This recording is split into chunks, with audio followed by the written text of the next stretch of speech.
Shane, to continue. On the December quarter results, this was the quarter in which the RBA took the cash rate to a record low of 0.75. You had your tax cuts come in, you brought forward investment, iron ore was over $90 a tonne, and house prices were growing at 2% a month. Is 0.5 really the high watermark for growth? I think we can continue to see stronger growth in the years ahead, and as you know, we saw an increase in the December quarter of 0.5, but through the year of 2.2, which is an increase on the 1.8% through the year to the September quarter that we saw. So actually, it shows that the Australian economy has continued to strengthen.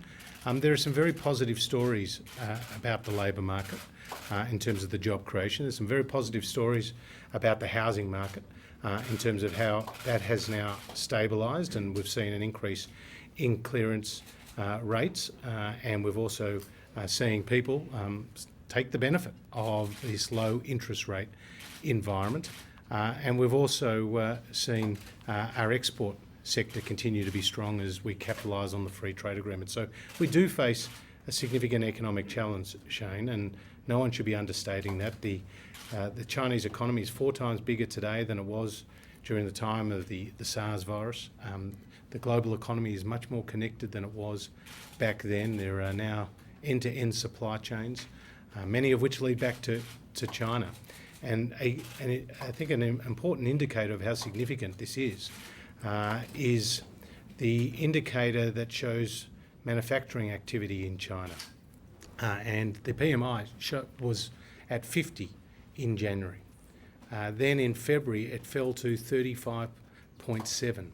That's more than 3 points lower than its number at the height of the global financial crisis. So it's more than 3 points lower than it was at the time of the global financial crisis. And that does give you an indicator as to how significant the challenge is in China and how that is now spreading further afield. Mark? Treasurer, I heard what you said earlier about the problems with the integrity of the cash payments and previous stimulus packages, but people actually like them. They didn't mind getting a $900 cheque and going out and spending it for the country. Can you explain why families won't be getting anything from this in the next stimulus phase? Well, families benefit from a strong economy. Families benefit from having people in work. Families benefit from having a stable housing market, and families benefit from a country that is living within its means. They're all the objectives of what we will be undertaking. You've emphasised that help will be to business, and we now seem to have the investment allowance tied down. But obviously the education sector's been badly hit. Do you believe that it has the financial resources to cope without special help? Well, the education sector is, I think, resilient, and it has been doing well, and not just from gaining international students, but more broadly.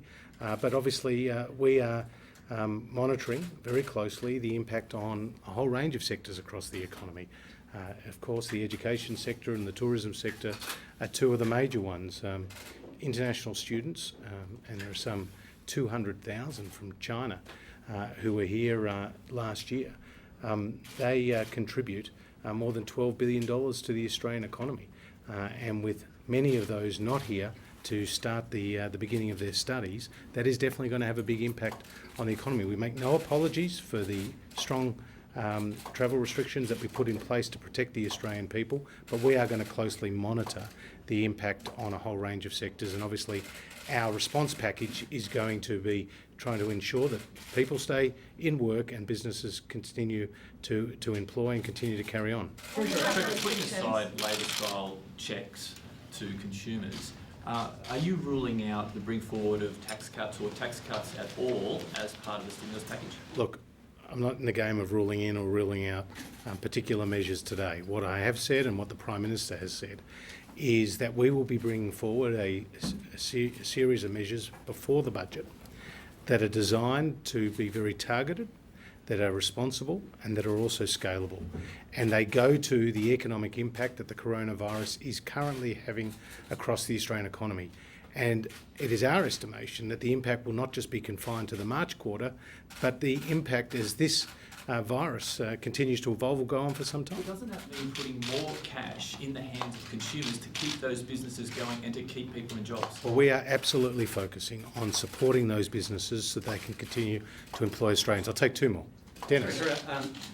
You have said that you won't have a reckless cash stimulus or cash splash, but during the global financial crisis, the Coalition supported the first cash stimulus, which did work, and Which was more modest. more modest, yes. So I appreciate you don't want to rule out or rule in, but it seems that an initial cash stimulus is still within your purview. Again, you are talking about a package that is yet to be finalised. The Prime Minister, the Finance Minister, myself and other colleagues are working through the details, Dennis, of that package. But what I can assure you is that package is designed to encourage investment. That package is designed to create more jobs. That package is designed to ensure that the cash flow strapped businesses that are currently seeing their supply chains interrupted and the impact of the coronavirus, that they get the support they need to ride through this very difficult period and to be stronger on the other side. Are you frustrated that the whole message of the gentle turning point and the recovery story of the second half has been completely missed because of the underestimations from the ABS, constant revisions upwards? And secondly, Ours looks better now, right? and secondly, with your phone call tonight Back to the with the IMF, future. what are the key things you'll be discussing there in regards to stimulus and the shock decision by Powell to cut by 50 basis points? Well, look, we represent a number of countries on that IMF committee, in countries in Asia, countries in the Pacific. We're one of 24 nations on that committee. So we will be receiving an update from the managing director of the IMF, who I met with recently in Riyadh. And also, no doubt, countries will be able to talk about their own experience. What I did find very interesting, Matthew, was at the Riyadh meeting to hear from countries like Singapore and South Korea and Japan, and indeed Italy, who, when I was there in a meeting with their finance minister, was getting word of the spread of the virus in his own country.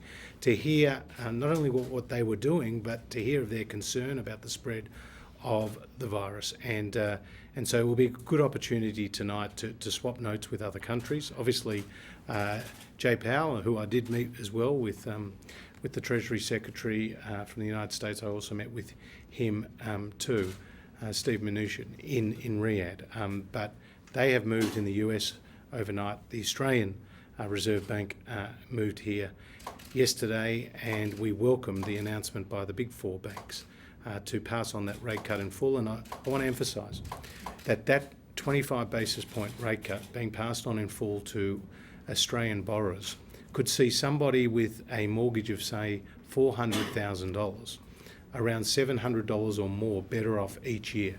And if you combine that with the 70 basis points of the three previous rate cuts since the election that were announced by the RBA, but were effectively passed on to consumers either through directly the banks reducing their rates or through switching, you're talking about 95 basis points.